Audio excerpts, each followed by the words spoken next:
రెండవ తరగతి తెలుగు పరమానందయ్య శిష్యులు అనే పాఠాన్ని మీరు నాటకంగా ప్రదర్శించబోతున్నాం. అయితే పరమానందయ్య శిష్యులు ఎంతమంది పరమానందయ్య? 12 మంది శిష్యులు. మేమందరం కలిసి పక్క ఊరికి పని మీద వెళ్తున్నాం.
మళ్ళీ ఒకసారి లెక్క పెట్టండి. నేను చూస్తా. మళ్ళీ ఒకసారి లెక్క పెట్టండి. నేను చూస్తాను. చూడండి.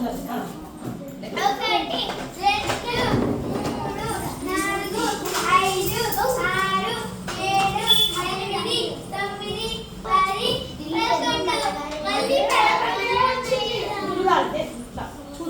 కింది చూడు. మళ్ళీ మీ తప్పు మీరు